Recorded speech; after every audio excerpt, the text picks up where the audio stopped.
മറ്റൊരു ഓൺലൈൻ ക്ലാസ്സിലേക്ക് എല്ലാവർക്കും സ്വാഗതം. നമ്മൾ കഴിഞ്ഞ ദിവസം ഇലക്ട്രിക് ചാർജസ് ആൻഡ് ഫീൽഡ് എന്ന് പറയുന്ന ആദ്യത്തെ ചാപ്റ്ററിലെ കുറച്ച് കാര്യങ്ങൾ ഡിസ്കസ് ചെയ്തിരുന്നു. എനിക്ക് തോന്നുന്നു ചാർജിന്റെ ബേസിക് പ്രോപ്പർട്ടീസ് വരെയാണ് നമ്മൾ ഡിസ്കസ് ചെയ്തത് അല്ലേ. Additivity, conservation of charge, compensation of charge, ഇതൊക്കെ നമ്മൾ പറഞ്ഞായിരുന്നു. ചാർജ് ഡിറ്റക്ട് ചെയ്യുന്ന ഒരു ഡിവൈസ് അല്ലെ, ഗോൾഡ് ലീഫ് ഇലക്ട്രോസ്കോപ്പ്, അതൊക്കെ നമ്മൾ പറഞ്ഞിട്ടുണ്ടായിരുന്നു. എല്ലാവർക്കും ഓർമ്മയുണ്ടല്ലോ അല്ലേ. കഴിഞ്ഞ ദിവസങ്ങളിൽ പുതുതായിട്ട് വന്ന ആരെങ്കിലും ഉണ്ടെങ്കിൽ യൂട്യൂബ് ചാനലിൽ കിടപ്പുണ്ട്, നമ്മുടെ ക്ലാസ്, കഴിഞ്ഞ ദിവസത്തെ ക്ലാസ് കിടപ്പുണ്ട്, അത് നോക്കാവുന്നതാണ്. അപ്പോൾ നമുക്ക് ഫണ്ടമെന്റൽ പ്രോപ്പർട്ടീസ് അല്ലെങ്കിൽ ബേസിക് പ്രോപ്പർട്ടീസ് ഓഫ് ചാർജിന്റെ ബാക്കിയുള്ള ടോപ്പിക്കാണ് ഇനി അടുത്ത് നോക്കേണ്ടത്. ഓക്കെ, അപ്പൊ അതില്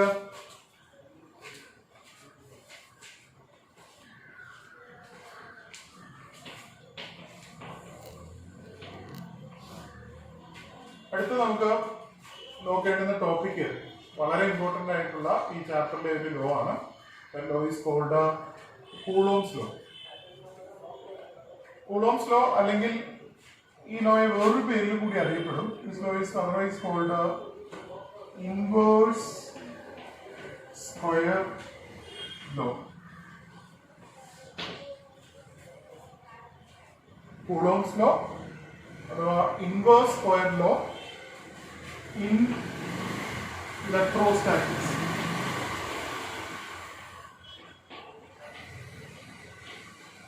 ഇലക്ട്രോസ്റ്റാറ്റിക്സിലെ ഇൻവേഴ്സ് സ്ക്വയർ ലോ. ഇതിനു മുമ്പ് നിങ്ങളൊരു ഇൻവേഴ്സ് സ്ക്വയർ ലോ പഠിച്ചിട്ടുണ്ട് ഫസ്റ്റ് ഇയറിൽ, Newton's law of universal gravitation. അത് മെക്കാനിക്സിലെ ഒരു ഇൻവേഴ്സ് സ്ക്വയർ ലോ ആയിരുന്നു. ഓർമ്മയുണ്ടോ? രണ്ട് മാസുകൾ തമ്മിലുള്ള ഫോഴ്സ് ഓഫ് അട്രാക്ഷൻ പഠിച്ചത്.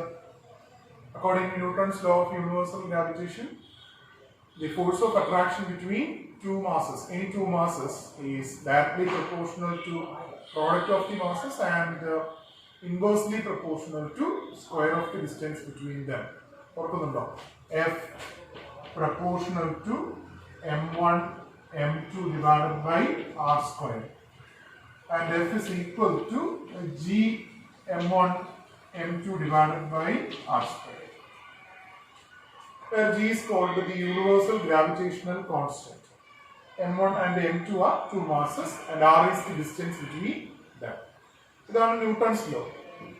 ഈ ന്യൂട്ടൺസ് ലോയെയും നമ്മൾ വിളിക്കുന്ന പേര് എന്ത് തന്നെയാണ്? ഇൻവേഴ്സ് സ്ക്വയർ ലോ എന്നാണ്. പക്ഷേ ഇൻ മെക്കാനിക്സ് ഇത് inverse square law in electrostatics. എന്തുകൊണ്ടാണ് അതിനെ ഇൻവേഴ്സ് സ്ക്വയർ ലോ എന്ന് വിളിക്കുന്നത് എന്നുള്ളത് ഞാൻ ഈ ലോ പറഞ്ഞതിന് ശേഷം പറയാം. ഓക്കെ, അപ്പോ കൂളോംസ് ലോ എന്താണെന്ന് ചോദിച്ചാൽ, കൂളോംസ് ലോ രണ്ട് ചാർജുകൾ തമ്മിലുള്ള ഫോഴ്സിനെ കുറിച്ചാണ് പറയുന്നത്. എങ്ങനെയുള്ള ചാർജുകൾ എന്ന് ചോദിച്ചാൽ, ചാർജ് സെറ്റ് റെസ്റ്റ്, അത് എടുത്തു പറയണം. രണ്ട് സ്റ്റാറ്റിക് ചാർജുകൾ തമ്മിലുള്ള ഫോഴ്സ്. നമുക്കറിയാം, രണ്ട് ചാർജുകൾ തമ്മിലുള്ള ഫോഴ്സ് അട്രാക്റ്റീവ് ആകാം, റിപ്പൾസീവ് ആകാം. അത് ചാർജിന്റെ പൊളാരിറ്റിക്ക് അനുസരിച്ചിരിക്കും. ലൈക്ക് ആണോ അൺലൈക്ക് ആണോ എന്നതിനനുസരിച്ച്. ലൈക്ക് ചാർജുകളാണെങ്കിൽ അത് റിപ്പൽ ചെയ്യും, അൺലൈക്ക് ചാർജുകളാണെങ്കിൽ അത് പരസ്പരം അട്രാക്ട് ചെയ്യും. എനിവേ, രണ്ട് ചാർജുകൾ നമ്മൾ എടുത്തു വെച്ചാൽ ആ രണ്ട് ചാർജുകൾക്കിടയിൽ ഒന്നുകിൽ ഒരു ഫോഴ്സ് ഓഫ് അട്രാക്ഷൻ ഉണ്ടാവും, അല്ലെങ്കിൽ ഒരു ഫോഴ്സ് ഓഫ് റിപ്പൾഷൻ ഉണ്ടാവും. ഈ ഫോഴ്സിന്റെ മാഗ്നിറ്റ്യൂഡിനെ കുറിച്ചാണ് കൂളോംസ് ലോ പറയുന്നത്. ഓക്കെ, നോക്കൂ, രണ്ട് ചാർജുകൾ കൺസിഡർ ചെയ്യും.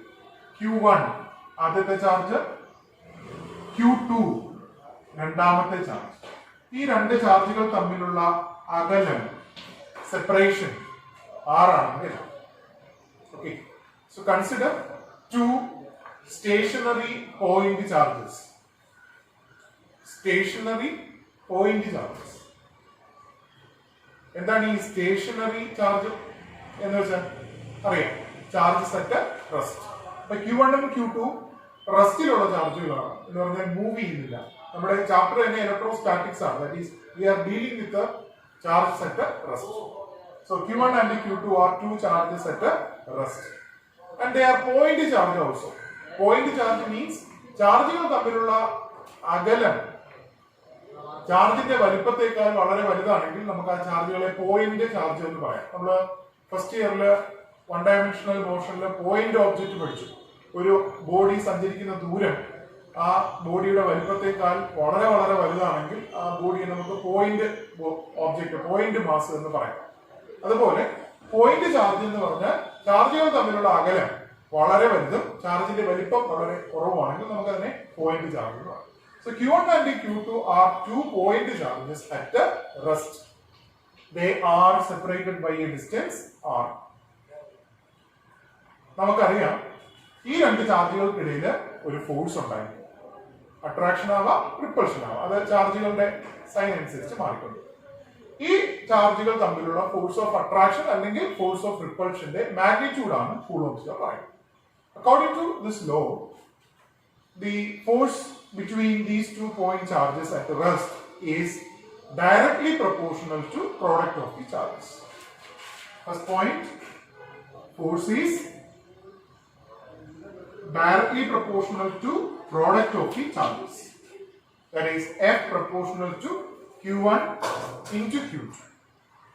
And second point is that force is proportional to 1 by r square, that is inversely proportional to square of the distance between the charges. രണ്ട് ചാർജുകൾ തമ്മിലുള്ള ഡിസ്റ്റൻസിന്റെ സ്ക്വയറിന് ഇൻവേഴ്സ്ലി പ്രൊപ്പോർഷണൽ ആണ്. This is called Coulomb's law. ന്യൂട്ടന്റെ law പോലെ തന്നെയാണ്. അവിടെ മാസ്, ഇവിടെ ചാർജ്, അത്രയേ ഉള്ളൂ, വേറെ വ്യത്യാസങ്ങളൊന്നുമില്ല. So Coulomb's law states that the electrostatic force between any two point charges at rest or stationary point charge is directly proportional to product of the charges and inversely proportional to square of the distance between them. So നമുക്ക് ഈ രണ്ട് സ്റ്റേറ്റ്മെന്റുകളുടെ combine ചെയ്യാം. That is F proportional to Q1 Q2 divided by r square. F is equal to a constant K into Q1 Q2 divided by r square, where K is the proportionality constant. K എന്ന് പറയുന്നത് proportionality constant. ഈ law നോക്കും, divided by r square. ന്യൂട്ടന്റെ ലോയിലും ഉണ്ടായിരുന്നു divided by r square. F is equal to അവിടെ എന്തായിരുന്നു G m1 m2 divided by r square. അവിടെ ജി ഗ്രാവിറ്റേഷണൽ കോൺസ്റ്റന്റ് ആയിരുന്നു, m1 m2 by r square. m1 mass m2 mass r square. അപ്പൊ രണ്ട് ലോയിലും ഡിവൈഡഡ് ബൈ ആർ സ്ക്വയർ ഉണ്ട്. Divided by r square എന്ന് പറഞ്ഞാൽ എന്താ? രണ്ട് മാസുകൾ തമ്മിലുള്ള ഫോഴ്സ് മാസിന്റെ ഡിസ്റ്റൻസിന്റെ സ്ക്വയറിന് ഇൻവേഴ്സ്ലി പ്രൊപ്പോർഷണൽ ആണ്. രണ്ട് ചാർജുകൾ തമ്മിലുള്ള ഫോഴ്സും ചാർജുകൾ തമ്മിലുള്ള ഡിസ്റ്റൻസിന്റെ സ്ക്വയറിന് ഇൻവേഴ്സ്ലി പ്രൊപ്പോർഷണൽ ആണ്. അങ്ങനെ ഡിസ്റ്റൻസിന്റെ സ്ക്വയറിന് ഇൻവേഴ്സ്ലി പ്രൊപ്പോർഷണൽ ആയിട്ടുള്ള ലോകളെ എല്ലാം ജനറൽ ആയിട്ട് വിളിക്കുന്ന പേരാണ് ഇൻവേഴ്സ് സ്ക്വയർ ലോ. ഓക്കെ, അപ്പൊ എന്തുകൊണ്ടാണ് coulombs law inverse square law ആയി ചോദിച്ചാൽ the force is inversely proportional to square of the distance. Newton's ലോയിലും അത് തന്നെയാണ്. അപ്പൊ അതുകൊണ്ടാണ് ഇവരെല്ലാം ഇൻവേഴ്സ് സ്ക്വയർ ലോ എന്ന് വിളിക്കുന്നത്. Coulombs law is otherwise called inverse square law in electrostatics. നമുക്ക് ഈ കോൺസ്റ്റന്റിനെ കുറിച്ച് പറയാം. എന്താണ് ഈ കോൺസ്റ്റന്റ് K? ഈ കോൺസ്റ്റന്റിന്റെ ഒരു പ്രത്യേകതയുണ്ട്. ഈ കോൺസ്റ്റന്റ് K രണ്ട് കാര്യങ്ങളെ ഡിപ്പെൻഡ് ചെയ്യും. ഒന്ന്, ഈ രണ്ട് ചാർജുകൾക്കിടയിലുള്ള മീഡിയത്തിലെ രണ്ട് ചാർജുകൾ നമ്മൾ എടുത്തു വെച്ചിട്ടുണ്ടല്ലോ. ചാർജുകൾ റെസ്റ്റിലാണെന്ന് പറഞ്ഞ് പോയിന്റ് ചാർജുകളാണല്ലോ. ഈ ചാർജിനിടയിൽ ഒരു മീഡിയം കാണും, ശരിയാണ്. ചിലപ്പോൾ അത് എയർ ആവാം, ചിലപ്പോൾ അത് വാട്ടർ ആവാം, എന്ത് വേണോ ആവാം. ഇതിനിടയിൽ ഒരു മീഡിയം ഉണ്ടല്ലോ, ചാർജുകൾക്കിടയിൽ ഒരു മീഡിയം ഉണ്ട്. ആ മീഡിയം മാറുന്നതിനനുസരിച്ച് ഈ കോൺസ്റ്റന്റിന്റെ വാല്യൂ മാറിക്കൊള്ളും. സോ ഇതൊരു യൂണിവേഴ്സൽ കോൺസ്റ്റന്റ് അല്ല. This K is not a universal constant. Its value depends on the medium between the charges. ചാർജുകൾക്കിടയിലുള്ള മീഡിയത്തിന്റെ ഡിപ്പെൻഡ്, മീഡിയം മാറുന്നതനുസരിച്ച് ഈ കോൺസ്റ്റന്റിന്റെ വാല്യൂ മാറും, Kയുടെ വാല്യൂ മാറും. രണ്ടാമത് യൂണിറ്റ് സിസ്റ്റം. നമ്മൾ Q1 Q2 R ഒക്കെ ഏത് യൂണിറ്റിലാണോ എടുക്കുന്നത്, നമുക്ക് പല യൂണിറ്റുകളുണ്ട്. SI യൂണിറ്റ് ഉണ്ട്, CGS ഉണ്ട്, അങ്ങനെ പല യൂണിറ്റ് ഉണ്ട്. അപ്പൊ യൂണിറ്റ് മാറുന്നതിനനുസരിച്ച് ഈ കോൺസ്റ്റന്റിന്റെ വാല്യൂ മാറും. അപ്പൊ രണ്ട് കാര്യങ്ങളെയാണ് ഡിപ്പെൻഡ് ചെയ്യുന്നത്. ഒന്ന് മീഡിയത്തെ, മറ്റൊന്ന് unit system.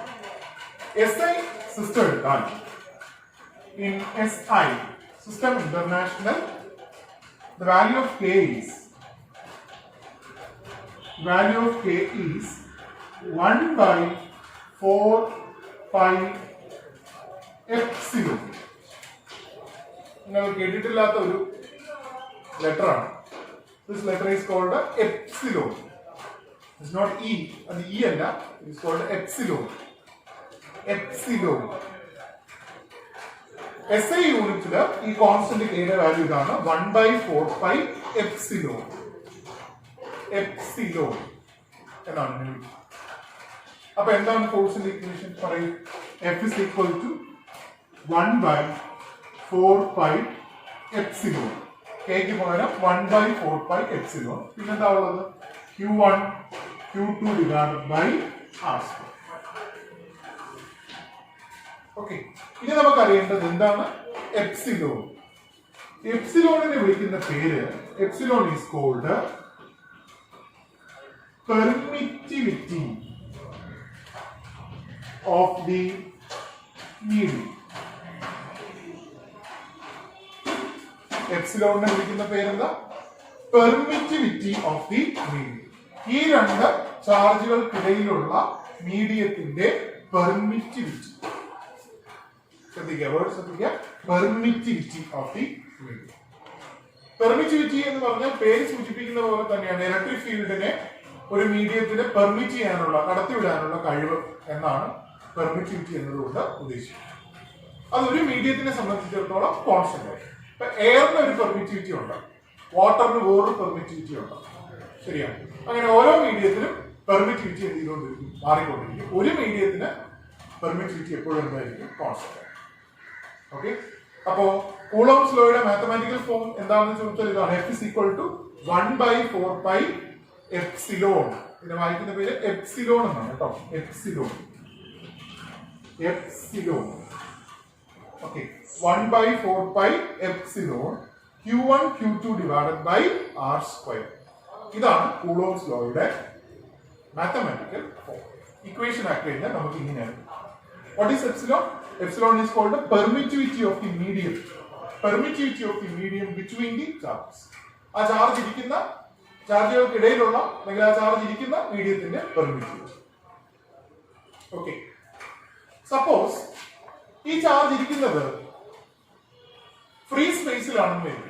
Suppose Q1 and Q2 are placed in free space.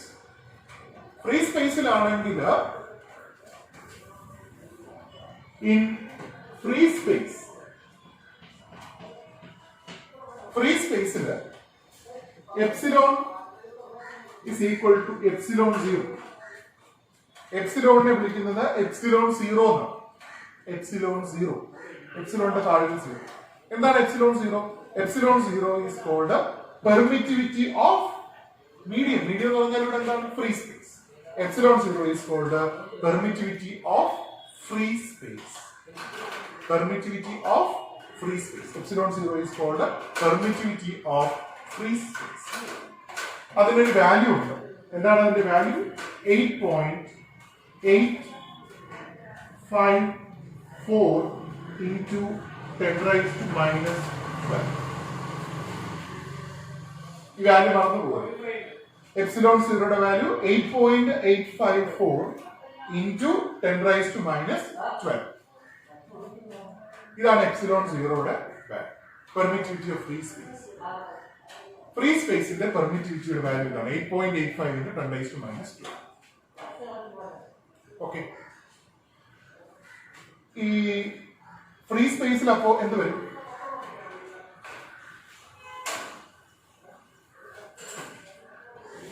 In free space,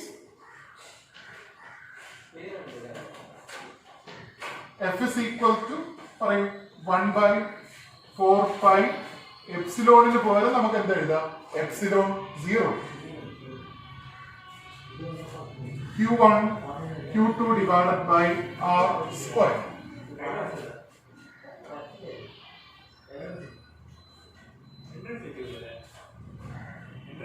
clear ഇല്ലാന്ന മെസ്സേജ് വരുന്നുണ്ട്. ക്ലിയർ ഇല്ല എന്ന് പറയുന്നത് എന്തോ? കാണുന്നതിനാണോ? കാണാൻ പറ്റുന്നില്ല. ക്ലാസ് കാണാൻ പറ്റുന്നില്ല, വോയിസ് ആണോ? അത് റേഞ്ചിന്റെ പ്രോബ്ലം ആണ്. ഇപ്പൊ ക്ലിയർ ആയിക്കോളൂ കേട്ടോ. ബോർഡ് ക്ലിയർ അല്ല എന്നാ പറയുന്നത്. റേഞ്ചിന്റെ പ്രശ്നമാണ്. ഇപ്പൊ ക്ലിയർ ആയിക്കോളൂ. നെറ്റ്വർക്കിന്റെ പ്രശ്നമാണ്. ഓക്കെ, ശരിയാക്കാം. ഓക്കെ, ശരിയാക്കാം. റേഞ്ചിന്റെ പ്രശ്നമാണ്.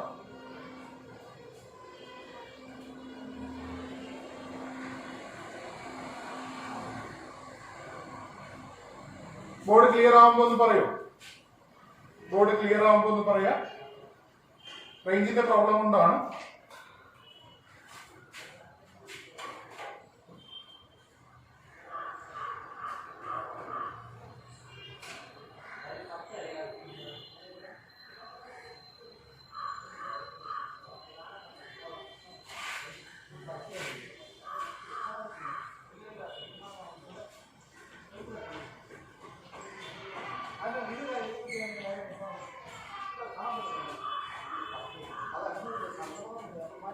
സൗണ്ട് ക്ലിയർ ആണ്, ബട്ട് വീഡിയോ ക്ലിയർ. ഞാൻ പറഞ്ഞല്ലോ നെറ്റ്വർക്കിന്റെ പ്രോബ്ലം ആണ്. ഇപ്പൊ ശരിയാവും.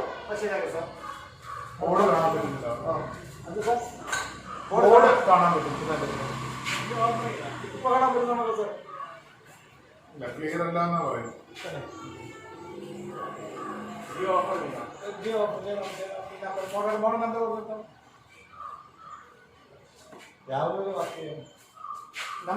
ക്ലിയർ അല്ല. ഓക്കെ, മനസ്സിലായി. ശരിയാവും.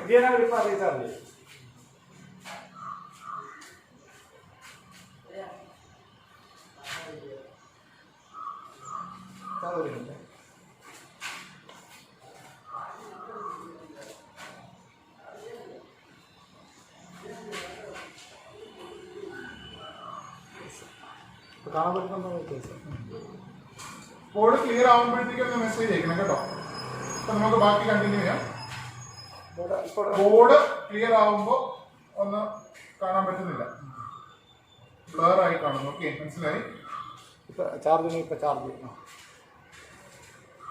ബ്ലർ ആയി കാണുന്നു. മനസ്സിലായി, മനസ്സിലായി. ശരിയാവും. നെറ്റ്വർക്ക് പ്രോബ്ലം ആണ്.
നോ ക്ലിയർ എന്നാണ് ഇപ്പോഴും.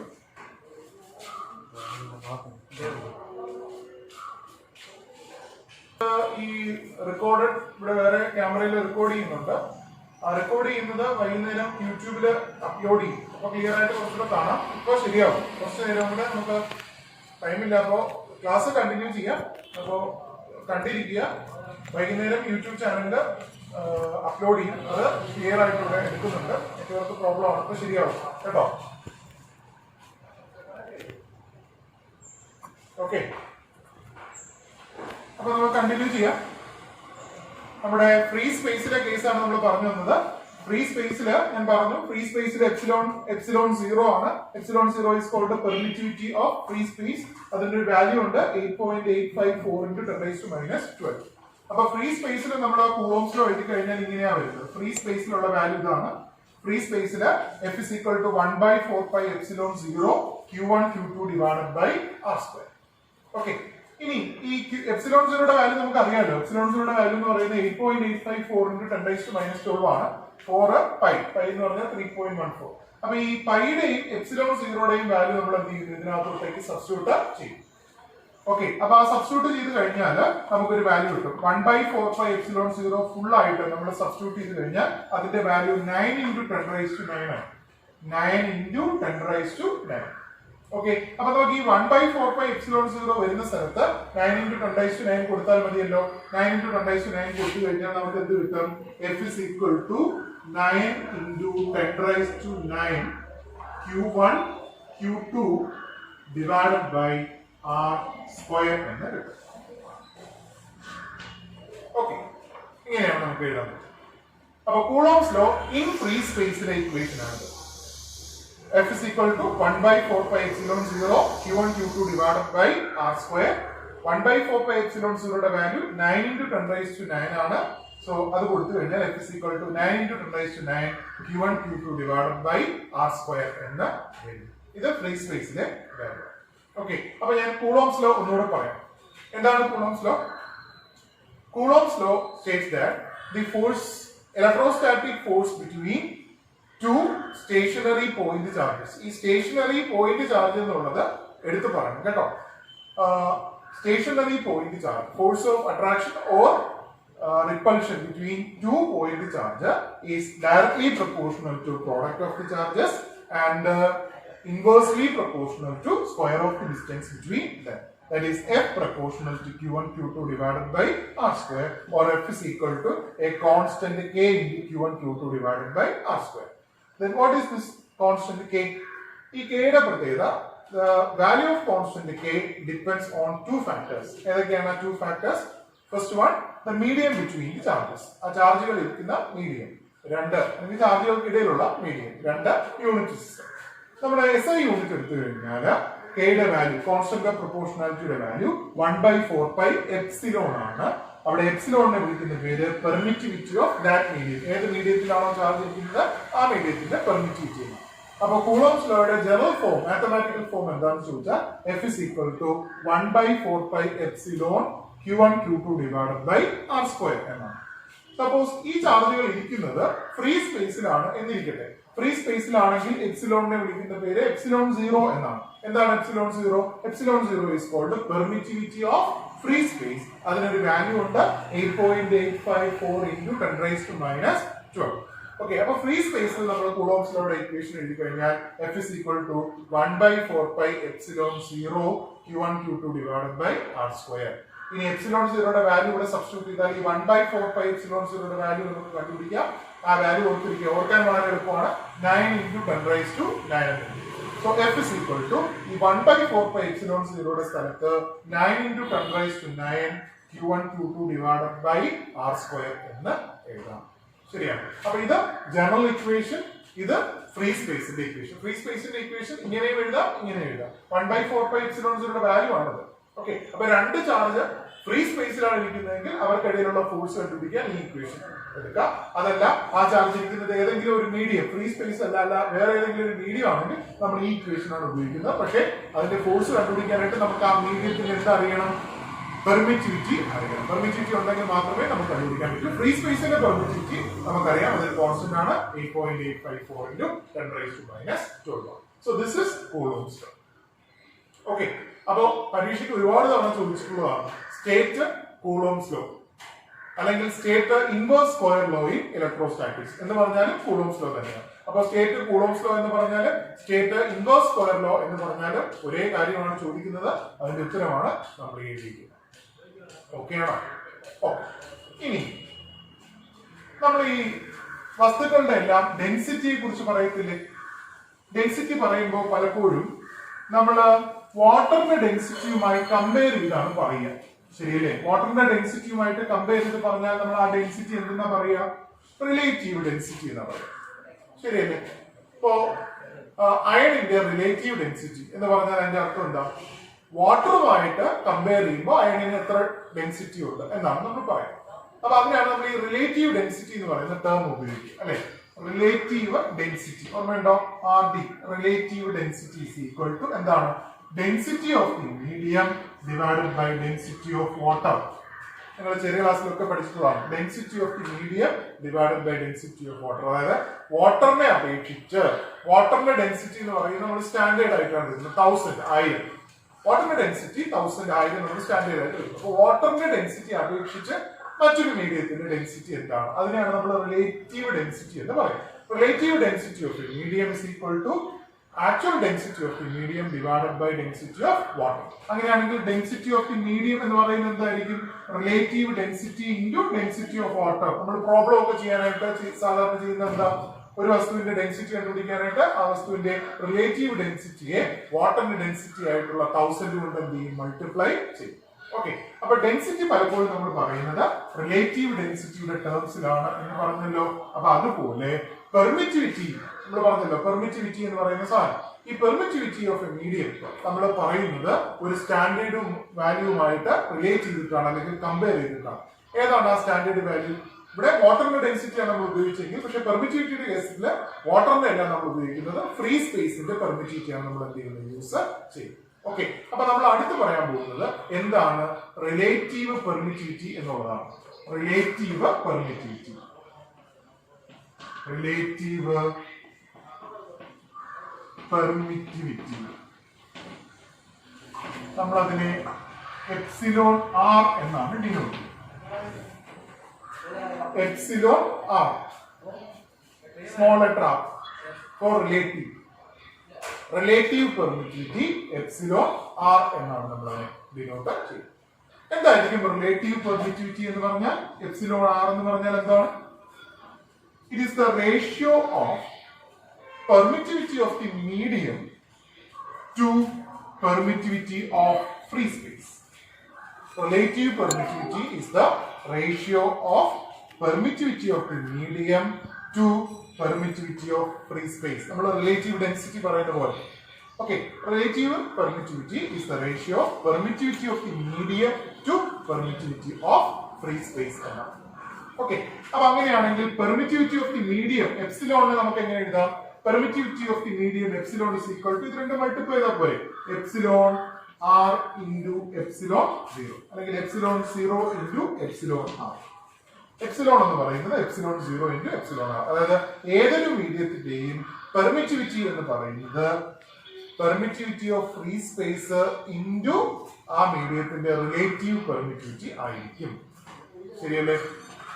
അപ്പൊ നോക്കൂ, രണ്ട് ചാർജുകൾ തമ്മിലുള്ള ഫോഴ്സ് ഒരു മീഡിയത്തിൽ ഇരിക്കുകയാണ്. രണ്ട് ചാർജുകൾ ഒരു മീഡിയത്തിൽ ഇരിക്കുമ്പോൾ ആ രണ്ട് ചാർജുകൾ തമ്മിലുള്ള ഫോഴ്സ് എന്ന് പറയുന്നത് ഞാൻ പറഞ്ഞു 1/4π epsilon Q1 Q2 divided by R² ആണ്.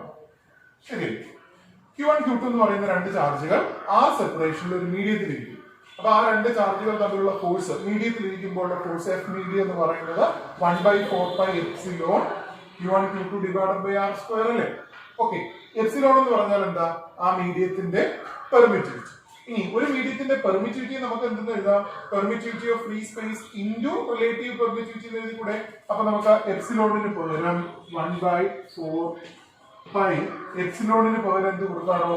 Epsilon 0 epsilon R Q1 Q2 divided by R² എന്ന് എഴുതാമല്ലോ. ശരിയല്ലേ? ഇനി നോക്കൂ, 1/4π epsilon 0 Q1 Q2 by R² എന്ന് പറഞ്ഞാൽ എന്താ? 1/4π epsilon 0 Q1 Q2 by R² എന്ന് പറഞ്ഞാൽ ഇതേ രണ്ട് ചാർജുകൾ ഇതേ അകലത്തിൽ ഫ്രീ സ്പേസിൽ ഇരിക്കുമ്പോഴുള്ള ആ ചാർജുകൾക്കിടയിലുള്ള ഫോഴ്സ് അല്ലേ? അപ്പോ 1/4π epsilon 0 Q1 Q2 by R² പകരം നമുക്ക് എഫ് എയർ എന്ന് എഴുതിക്കൂടെ? എഫ് എയർ എന്ന് എഴുതാം. എഫ് എയർ, ഇതേ ചാർജുകൾ എയറിൽ ഇരിക്കുമ്പോൾ ഉള്ള ഫോഴ്സ് ഡിവൈഡഡ് ബൈ പിന്നെ ഒരു എപ്സിലോൺ ആറും കൂടെ ഉള്ളൂ, ഡിവൈഡഡ് ബൈ എപ്സിലോൺ ആർ. അപ്പോ F medium, okay, F medium is equal to F air divided by epsilon R. ശരിയല്ലേ? F medium is equal to F air divided by epsilon R. അതായത് രണ്ട് ചാർജുകൾ ഒരു മീഡിയത്തിൽ ഇരിക്കുമ്പോൾ ആ രണ്ട് ചാർജുകൾ തമ്മിലുള്ള ഫോഴ്സ് എന്ന് പറയുന്നത് അതേ രണ്ട് ചാർജുകൾ അതേ അകലത്തിൽ എയറിൽ ഇരിക്കുമ്പോഴുള്ള ഫോഴ്സ് ഡിവൈഡഡ് ബൈ ആ മീഡിയത്തിന്റെ എന്തായിരിക്കും? റിലേറ്റീവ് പെർമിറ്റിവിറ്റി ആയിരിക്കും. അങ്ങനെയാണെങ്കിൽ ഇവിടുത്തെ റിലേറ്റീവ് പെർമിറ്റിവിറ്റിയുടെ ഇക്വേഷൻ നമുക്ക് ഇങ്ങനെ കൂടി എഴുതിക്കൂടെ? Epsilon R is equal to from this equation, epsilon R എന്താണ്? F air F air divided by F medium. ഇങ്ങനെ എഴുതിക്കൂടെ?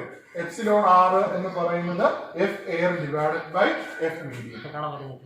ഓക്കെ, ക്ലിയർ ആയല്ലോ? ഓക്കെ, മെസ്സേജ് വരുന്നുണ്ട്. ഓക്കെ ഓക്കെ ഓക്കെ, ക്ലിയർ ആയി. ഓക്കെ ഓക്കെ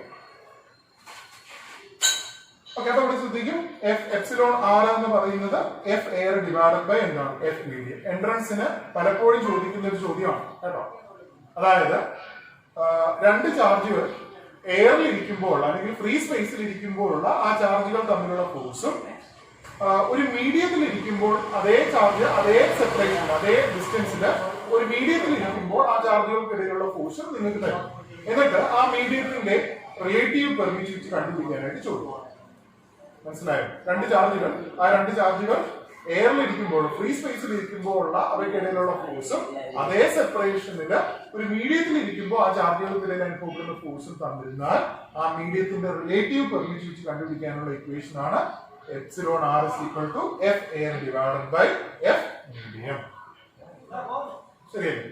ഓക്കെ, അപ്പൊ ഇത് എൻട്രൻസിന് സ്ഥിരമായി ചോദിക്കുന്ന ഒരു ചോദ്യമാണ്.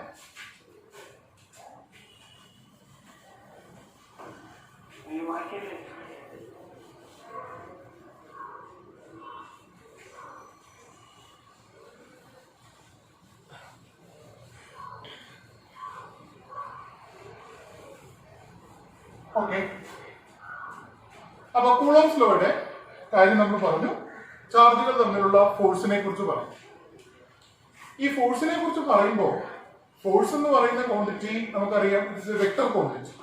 ശരിയാണ്, ഒരു വെക്ടർ ക്വാണ്ടിറ്റിയാണ്. അതിന് മാഗ്നിറ്റ്യൂഡ് മാത്രമല്ല, എന്തുകൂടിയുണ്ട്? ഡയറക്ഷൻ കൂടിയാണ്. ശരിയല്ലേ? മാഗ്നിറ്റ്യൂഡിനോടൊപ്പം ഡയറക്ഷൻ കൂടിയുള്ള ഒരു വെക്ടർ ക്വാണ്ടിറ്റിയാണ് ഫോഴ്സ്. അപ്പൊ കൂളോംസ് ലോയിൽ നമ്മൾ എന്ത് മാത്രമേ ഇതുവരെ പറഞ്ഞുള്ളൂ?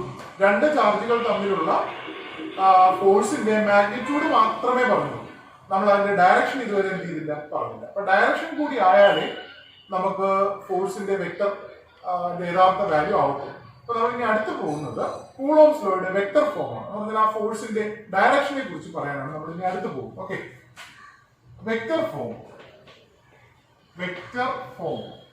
Of Coulomb's law. കൂളോംസ് ലോയുടെ വെക്ടർ ഫോമിലേക്കാണ് നമ്മൾ ഇനി അടുത്ത് പോകും. സോ വെക്ടർ ഫോം എന്ന് പറഞ്ഞാൽ വേറൊന്നുമില്ല, മാഗ്നിറ്റ്യൂഡ് നമുക്കറിയാം. രണ്ട് ചാർജുകൾ തമ്മിലുള്ള ഫോഴ്സിന്റെ മാഗ്നിറ്റ്യൂഡ് നമുക്കറിയാം. നമുക്കിനി ഡയറക്ഷൻ കൂടി മാത്രം എന്ത് ചെയ്താൽ മതി, പറഞ്ഞാൽ മതി. അപ്പൊ ഡയറക്ഷൻ എങ്ങനെ പറയാം?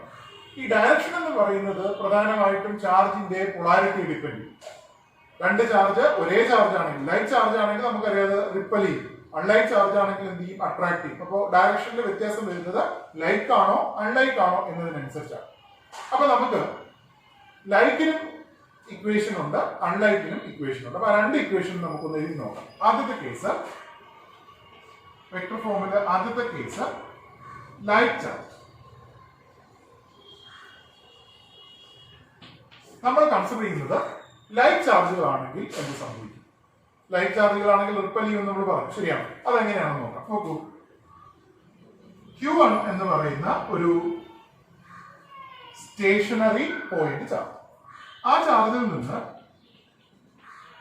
R ഡിസ്റ്റൻസ് അകലെ Q2 എന്ന് പറയുന്ന മറ്റൊരു സ്റ്റേഷനറി പോയിന്റ് ചാർജ്. Q1 ഒരു സ്റ്റേഷനറി പോയിന്റ് ചാർജ് ആണ്. അതിൽ നിന്ന് R ഡിസ്റ്റൻസ് അകലെ Q2 എന്ന് പറയുന്ന മറ്റൊരു സ്റ്റേഷനറി പോയിന്റ് ചാർജ്. സോ നമുക്ക് അറിയേണ്ടത് ഈ രണ്ട് ചാർജുകൾ തമ്മിലുള്ള ഫോഴ്സ് ആണ്. ആ ഫോഴ്സിന്റെ വെക്ടർ ഫോം ആണ് നമുക്കറിയേണ്ടത്. ഓക്കെ, അപ്പൊ ഇവിടെ രണ്ട് ഫോഴ്സുകളുണ്ട്. ഏതൊക്കെയാണ് രണ്ട് ഫോഴ്സ്? ലൈറ്റ് ചാർജ് ആണെങ്കിൽ എന്താ പറ്റുക? ലൈറ്റ് ചാർജ് ആണെങ്കിൽ പരസ്പരം റിപ്പൽ ചെയ്യും. Q1നെ Q2 റിപ്പൽ ചെയ്യും. ശരിയല്ലേ? Q1നെ Q2 റിപ്പൽ ചെയ്യും. അതുപോലെ Q2നെ Q1 എന്ത് ചെയ്യും? റിപ്പൽ ചെയ്യും. രണ്ട് ഫോഴ്സ് ഉണ്ട്. Q1നെ Q2 റിപ്പൽ ചെയ്യും, Q2നെ Q1 അങ്ങോട്ട് എന്ത് ചെയ്യും? റിപ്പൽ. അപ്പൊ രണ്ട് ഫോഴ്സിനെ കുറിച്ച് നമുക്ക് പറയാം. അപ്പൊ ആദ്യം നമുക്ക് Q1ന് അനുഭവപ്പെടുന്ന ഫോഴ്സ് നോക്കാം, അല്ലെ? ഫോഴ്സ് ശ്രദ്ധിക്കുക, force on Q1, force on Q1 exerted by Q2. ശ്രദ്ധിക്കുക, force on Q1 exerted by Q2. Arrow presentation on ആക്കിയിട്ടുണ്ട്, ഇതൊക്കെ ഓഫ് ചെയ്യാം കേട്ടോ. സൽമാൻ സല്ലു എന്ന് പറയുന്ന ആള് പ്രസന്റേഷൻ ക്യാമറ ഓഫ് ചെയ്യാം. Okay. Force on Q1 exerted by Q2, അതായത് Q1ൽ Q2 എക്സർട്ട് ചെയ്യുന്ന ഫോഴ്സ്, Q1ൽ Q2 എക്സർട്ട് ചെയ്യുന്ന ഫോഴ്സ്. നമ്മൾ അതിനെ പ്രസന്റ് ചെയ്യുന്നത് എങ്ങനെയാണ്? F12 ശ്രദ്ധിച്ച് കേൾക്കുക. F12 വെക്ടർ F12 എന്നാണ് നമ്മൾ അതിന് പേര് കൊടുക്കുന്നത്. വെക്ടർ F12 എന്ന് പറഞ്ഞാൽ എന്താ? Force on Q1 exerted by Q2. ആരിലാണോ ഫോഴ്സ് അനുഭവപ്പെടുന്നത് ആ നമ്പർ ഫസ്റ്റ് എഴുതുക. ആരാണോ ഫോഴ്സ് എക്സർട്ട് ചെയ്യുന്നത് അത് രണ്ടാമത് എഴുതുക. ഇവിടെ ഫോഴ്സ് ഓൺ Q1 ആണ് 1, എക്സർട്ടഡ് ബൈ Q2 അപ്പൊ F12 is equal to vector ആണ്. വെക്ടർ എന്ന് പറഞ്ഞാൽ അതിൽ മാഗ്നിറ്റ്യൂഡ് ഉണ്ട്, എന്തുകൊണ്ട്? ഡയറക്ഷൻ ഉണ്ട്. സോ അത് നമുക്ക് മാഗ്നിറ്റ്യൂഡ് എഴുതാം. ഇവർ തമ്മിലുള്ള ഫോഴ്സിന്റെ മാഗ്നിറ്റ്യൂഡ് എന്താ നമ്മളിപ്പോ പഠിച്ചു. എന്തായിരിക്കും? 1/4πε മീഡിയത്തിന്റെ Q1 Q2 divided by r². ശരി, ഇതാണ് മാഗ്നിറ്റ്യൂഡ്. ഇപ്പൊ മാഗ്നിറ്റ്യൂഡ് നമുക്ക് ഇനി എന്തുകൂടി വേണം? ഡയറക്ഷൻ. എന്താണ് ഡയറക്ഷൻ? Q1നെ Q2 എന്താണോ ചെയ്യുന്നത്? ലൈറ്റ് ചാർജ് അല്ലേ? ലൈറ്റ് ചാർജുകൾ എന്താ ചെയ്യുന്നത്? റിപ്പൽ ചെയ്യും. അപ്പൊ Q2 Q1നെ എന്താ ചെയ്യുന്നത്? റിപ്പൽ ചെയ്യും. അപ്പൊ അവിടെ നിന്ന് ഇങ്ങോട്ടാണ് ഫോഴ്സ്. Q1ന് അനുഭവപ്പെടുന്ന ഫോഴ്സ് ഇങ്ങോട്ടാണ്. Q2 Q1നെ ഇങ്ങോട്ട് റിപ്പൽ ചെയ്യാണ് ചെയ്യുന്നത്. ശരിയല്ലേ? അപ്പൊ Q2 Q1ൽ എക്സർട്ട് ചെയ്യുന്ന ഫോഴ്സ് ഇങ്ങോട്ടല്ലേ? Repulsive force. Q1ന് അനുഭവപ്പെടുന്ന റിപ്പൾസീവ് ഫോഴ്സ് ആണ്. Q2 നിന്ന് അകന്നു പോകും. അപ്പൊ ഇതാണ് നമ്മുടെ ഫോഴ്സ് F12ന്റെ ഡയറക്ഷൻ. വെക്ടർ F12 എന്ന് പറയുമ്പോൾ ഇങ്ങോട്ടാണ്. സോ ഈ ഡയറക്ഷനെ നമ്മൾ എങ്ങനെ റെപ്രസെന്റ് ചെയ്യും? ഇങ്ങോട്ട് എന്നുള്ള ഡയറക്ഷനെ നമ്മൾ എങ്ങനെ റെപ്രസെന്റ് ചെയ്യും? ഇങ്ങോട്ടെന്നുള്ള ഡയറക്ഷനെ റെപ്രസെന്റ് ചെയ്യാനായിട്ട് നമ്മൾ യൂണിറ്റ് വെക്ടർ ഉപയോഗിക്കും. നമ്മൾ ഫസ്റ്റ് ഇയറിൽ പഠിച്ചിട്ടുണ്ട് യൂണിറ്റ് വെക്ടർ. എന്താണ് യൂണിറ്റ് വെക്ടർ? ഒരു പ്രത്യേക ഡയറക്ഷൻ സൂചിപ്പിക്കാനായിട്ട് നമ്മൾ ഉപയോഗിക്കുന്ന വെക്ടറിനെയാണ് യൂണിറ്റ് വെക്ടർ എന്ന് പറയാം. അതിന്റെ മാഗ്നിറ്റ്യൂഡ് 1 ആണ്. അപ്പൊ മാഗ്നിറ്റ്യൂഡ് 1 ആയതുകൊണ്ട് തന്നെ നമുക്ക് അത് എവിടെ വേണോ എന്ത് ചെയ്യാം? മൾട്ടിപ്ലൈ ചെയ്യാം. 1 കൊണ്ട് മൾട്ടിപ്ലൈ ചെയ്ത വാല്യൂ വ്യത്യാസം വരില്ലല്ലോ. അപ്പൊ ഡയറക്ഷൻ നമുക്ക് കൊടുക്കാനും പറ്റും. മാഗ്നിറ്റ്യൂഡിൽ എന്ത് വരത്തില്ല? വ്യത്യാസം വരത്തില്ല. അപ്പൊ നമുക്കിവിടെ പറയേണ്ടുന്ന ഡയറക്ഷൻ ഇവിടെ നിന്ന് ഇങ്ങോട്ട് എന്നുള്ള ഡയറക്ഷനാണ്. ഇങ്ങോട്ട് ആണ് റിപ്പൾഷൻ അനുഭവപ്പെടുന്നത്. സോ ഇവിടെ നിന്ന് ഇങ്ങോട്ട് എന്ന് പറഞ്ഞാൽ എവിടെ നിന്ന് ഇങ്ങോട്ട്? Q2ൽ നിന്ന് Q1ലേക്ക്. അപ്പൊ ഞാൻ ഇവിടെ ഒരു യൂണിറ്റ് വെക്ടർ എഴുതുന്നു, R21 ക്യാപ്. എന്റെ യൂണിറ്റ് വെക്ടർ ഏതാണ്? R21 cap. യൂണിറ്റ് വെക്ടർ നമ്മൾ ക്യാപ് ഉപയോഗിച്ചാണ് എന്ത് ചെയ്യുന്നത്? റെപ്രസെന്റ് ചെയ്യുന്നത്. R21 ക്യാപ് എന്ന് പറഞ്ഞാൽ എന്താ? R21 cap is a unit vector pointing from Q2 to Q1. എവിടെ നിന്ന് എങ്ങോട്ടേക്ക് പോയിന്റ് ചെയ്യുന്ന ഏത് ഡയറക്ഷനെയാണ് അത് സൂചിപ്പിക്കുന്നത്? Q1 നിന്ന് Q2ലേക്ക്. ഈ ഡയറക്ഷനെ സൂചിപ്പിക്കുന്ന ഒരു യൂണിറ്റ് വെക്ടർ ആണ് R21 ക്യാപ്. സോ ഇത് മാഗ്നിറ്റ്യൂഡ്, ഇതെന്താ? ഡയറക്ഷൻ. സോ മാഗ്നിറ്റ്യൂഡും ഡയറക്ഷനും ആയപ്പോ എന്തായി? വെക്ടർ F12 ആയി. This is the vector form. This is the vector form. അപ്പൊ ഇവിടെ ഒരു ഫോഴ്സ് ആയിരുന്നു. ആരിൽ അനുഭവപ്പെടുന്ന ഫോഴ്സ് ആണ്? Q1ൽ. ആര് എക്സർട്ട് ചെയ്യുന്ന ഫോഴ്സ് ആണ്? Q2 എക്സർട്ട് ചെയ്യുന്ന ഫോഴ്സ് ആയിരുന്നു. ഇനി ഇതുപോലെ വേറെ ഫോഴ്സ് കൂടി ഉണ്ട്. ഏതാണ്? Q2നെ Q1 അങ്ങോട്ടേക്ക് എന്ത് ചെയ്യും? റിപ്പൽ ചെയ്യും. ശരിയാണോ? Q2നെ Q1 അങ്ങോട്ടേക്ക് റിപ്പൽ ചെയ്യും. സോ Q2ന് അനുഭവപ്പെടുന്ന ഫോഴ്സ്, Q1 എക്സർട്ട് ചെയ്യുന്ന ഫോഴ്സ്, അത് നമുക്ക് എങ്ങനെ എഴുതാം? ഈ പറഞ്ഞ അനുസരിച്ച് പറയൂ. Force on Q2 exerted by Q1. Force on Q2 exerted by Q1. Q1 Q2 exert ചെയ്യുന്ന ഫോഴ്സ് നമ്മൾ അതിന് എങ്ങനെയാ പേര് കൊടുക്കുന്നത്? F പറയും on Q2 ആണ്. അപ്പൊ 2 by Q1 ആണ്. അപ്പൊ 1. Vector F21. Vector F21 is equal to magnitude എന്താണ്? മാഗ്നിറ്റ്യൂഡ് വ്യത്യാസമുണ്ട്. ചാർജ് മാറുന്നില്ല, സെപ്പറേഷൻ മാറുന്നില്ല. അപ്പൊ മാഗ്നിറ്റ്യൂഡിൽ വ്യത്യാസമുണ്ട്. മാഗ്നിറ്റ്യൂഡ് സെയിം തന്നെയാണ്. 1/4πε Q1 into Q2 divided by r². Into ഇനി നമുക്ക് ഡയറക്ഷൻ കാണിക്കും. Q2നെ Q1 റിപ്പൽ ചെയ്യുന്ന ഇവിടെ നിന്ന് അങ്ങോട്ടല്ലേ. സോ Q2ന് അനുഭവപ്പെടുന്ന ഫോഴ്സ് ഇവിടെ നിന്ന് അങ്ങോട്ടാണ്. ഇതാണ് വെക്ടർ F21ന്റെ ഡയറക്ഷൻ. ഈ ഫോഴ്സ് എങ്ങോട്ടാ? ഇവിടെ നിന്ന് അങ്ങോട്ട്. ഇവിടെ നിന്ന് അങ്ങോട്ട് എന്ന് പറഞ്ഞാൽ Q1ൽ നിന്ന് Q2ലേക്ക്. Q1ൽ നിന്ന് Q2ലേക്ക് എന്നുള്ള യൂണിറ്റ് വെക്ടർ നമ്മൾ എങ്ങനെ എഴുതും? R12 cap. R12 cap. ശരിയല്ലേ? അപ്പോ Q1 Q2 എന്ത് ചാർജ് ആണെങ്കിൽ ലൈറ്റ് ചാർജുകളാണെങ്കിൽ Q1 Q2 ലൈറ്റ് ചാർജുകളാണെങ്കിൽ force on Q1 exerted by Q2 Q1 ൽ Q2 എക്സർട്ട് ചെയ്യുന്ന ഫോഴ്സ് നമ്മൾ ഇങ്ങനെ ഡിനോട്ട് ചെയ്യും vector F12 is equal to 1/4 pi epsilon Q1 Q2 divided by R square into R21 cap. What is R21 cap? R21 cap is a unit vector pointing from Q2 to Q1. Q2 ൽ നിന്ന് Q1 ലേക്ക് point ചെയ്യുന്ന unit vector ആണ്. അപ്പൊ ഇവിടെ നിന്ന് ഇനി Q2 ൽ Q1 exert ചെയ്യുന്ന force on Q2 exerted by Q1 നമ്മൾ ഡിനോട്ട് ചെയ്യുന്നത് വെക്ടർ F21 എന്നാണ് 1/4 pi epsilon Q1 Q2 by R square into Q1 Q2 ൽ എക്സർട്ട് ചെയ്യുന്ന അങ്ങോട്ടാണ്. So direction അങ്ങോട്ടേക്കായിരിക്കും. F21 എന്ന് പറയുന്ന ഫോഴ്സിന്റെ direction R12 cap. R12 cap is a unit vector pointing from Q1 to Q2 അങ്ങോട്ടേക്ക്. So ഈ രണ്ട് യൂണിറ്റ് വെക്ടറും മൾട്ടിപ്ലൈ ചെയ്യുന്നത് കൊണ്ട് വാല്യൂവിൽ വ്യത്യാസമൊന്നും വരില്ല. യൂണിറ്റ് വെക്ടർ എന്ന് പറഞ്ഞാൽ അതിന്റെ മാഗ്നിറ്റ്യൂഡ് എപ്പോഴും എന്തായിരിക്കും 1 ആയിരിക്കും.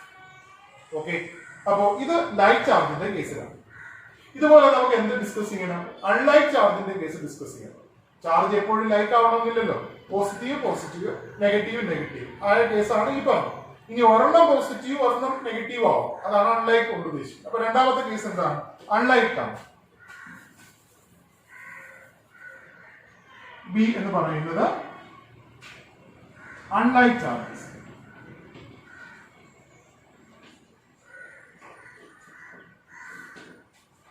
രണ്ട് അൺലൈറ്റ് ചാർജ് ആണെങ്കിൽ എന്ത് പറ്റും? ഓക്കെ, രണ്ട് അൺലൈറ്റ് ചാർജ്. അപ്പൊ നോക്കൂ, Q1 എന്ന് പറയുന്ന ഒരു ചാർജ്, Q1 എന്ന് പറയുന്ന ചാർജ് Q1 ൽ നിന്ന്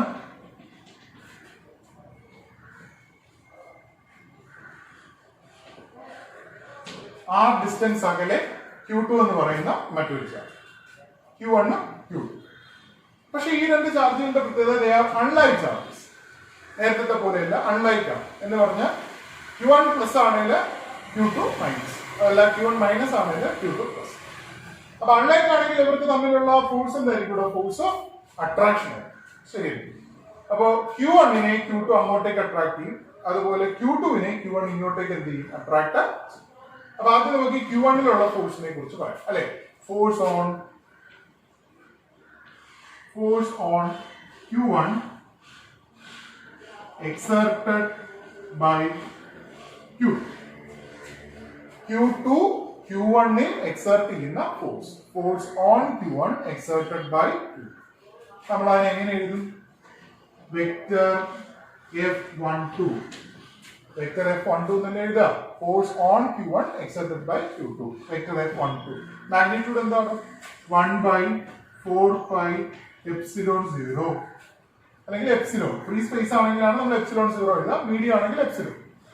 Q1 Q2 by R square. ഇത് മാഗ്നിറ്റ്യൂഡ്. ഇനി നമുക്ക് വേണ്ട എന്താണ്? ഡയറക്ഷൻ. Q1 ന് അനുഭവപ്പെടുന്ന ഫോഴ്സ് എങ്ങോട്ടാ? Q1 ന് അനുഭവപ്പെടുന്ന ഫോഴ്സ് അട്രാക്ഷൻ ആണ്, അങ്ങോട്ട്. സോ ആ ഫോഴ്സിന്റെ ഡയറക്ഷൻ ഇങ്ങോട്ടാണല്ലോ. വെക്ടർ F12 ഡയറക്ഷൻ ഇങ്ങോട്ടാണ്. നോക്കൂ, നേരത്തെ വെക്ടർ F12 ഇങ്ങോട്ടായിരുന്നു. കാര്യം ഇതിന് അനുഭവപ്പെടുന്ന റിപ്പൾസീവ് ഫോഴ്സ് ആയിരുന്നു. ഇവിടെ ഇതിന് അനുഭവപ്പെടുന്ന അട്രാക്റ്റീവ് ഫോഴ്സ് ആണ്. അപ്പൊ ഫോഴ്സ് അങ്ങോട്ട്. അങ്ങോട്ടെന്ന് പറയുമ്പോൾ എങ്ങോട്ടാ? Q1 ൽ നിന്ന് Q2 ലേക്ക്. Q1 ൽ നിന്ന് Q2 ലേക്ക് എന്ന് പറയുന്നതിന് നമ്മൾ ഏത് ലെറ്റർ കൊണ്ടാ സൂചിപ്പിക്കുക? R12 cap. ഏത് യൂണിറ്റ് വെക്ടർ കൊണ്ടാ സൂചിപ്പിക്കുക? R12 cap. നേരത്തെ എന്തായിരുന്നു? R21 ക്യാപ് ആയിരുന്നു. ഇതിന് അനുഭവപ്പെടുന്ന ഫോഴ്സ് ഇങ്ങോട്ടായിരുന്നു, അതുകൊണ്ട് R21 ക്യാപ്. അവിടെ നിന്ന് ഇങ്ങോട്ട്. ഇപ്പൊ Q1 ന് അനുഭവപ്പെടുന്ന ഫോഴ്സ് ഇവിടെ നിന്ന് അങ്ങോട്ടാണ്, അപ്പൊ R12 ക്യാപ്. ഓക്കെ, അപ്പൊ അൺലൈറ്റ് ചാർജ് ആണെങ്കിൽ F1 ന് അനുഭവപ്പെടുന്ന ഫോഴ്സിന്റെ വെക്ടർ ഫോം ഇതാണ്. ഇനി Q2 ന് അനുഭവപ്പെടുന്ന ഫോഴ്സ് എന്തായിരിക്കും? Force on Q2 exerted by Q1. Q2 ൽ Q1 എക്സർട്ട് ചെയ്യുന്ന ഫോഴ്സ്. നമ്മൾ ആ ഫോഴ്സിന്റെ പേര് എങ്ങനെയാണ് കൊടുക്കുക? വെക്ടർ F21 അല്ലെ? Vector F21 is equal to മാഗ്നിറ്റ്യൂഡിൽ വ്യത്യാസമില്ല, 1/4 pi epsilon Q1 Q2 by R square into direction പറ. Q2 ന് അനുഭവപ്പെടുന്നത് അട്രാക്ഷൻ ആണ്. Q2 ന് ഇങ്ങോട്ടേക്ക് അട്രാക്ട് ചെയ്യുന്നത്, അല്ലെ? അപ്പൊ അവിടെ നിന്ന് ഇങ്ങോട്ട്. ഇതാണ് വെക്ടർ F21ന്റെ ഡയറക്ഷൻ. F21 ഇവിടെ നിന്ന് ഇങ്ങോട്ടായിരുന്നു. ഇവിടെ നിന്ന് ഇങ്ങോട്ടെന്ന് പറഞ്ഞാൽ Q2-ൽ നിന്ന് Q1ലേക്ക്. അപ്പൊ യൂണിറ്റ് വെക്ടർ ഏതാണ്? R21 can. ശരി. ഓക്കെ. സോ കൂളോംസ് ലോയുടെ വെക്ടർ ഫോം ലൈറ്റ് ചാർജ് ആണെങ്കിൽ ഇങ്ങനെ വരാം, അൺലൈറ്റ് ചാർജ് ആണെങ്കിൽ ഇങ്ങനെ വരും. ഇത് ലൈറ്റ് ചാർജിന്റെ കേസ്, ഇത് അൺലൈറ്റ് ചാർജിന്റെ കേസ്. മനസ്സിലാവോ? ഓക്കെ ആണോ?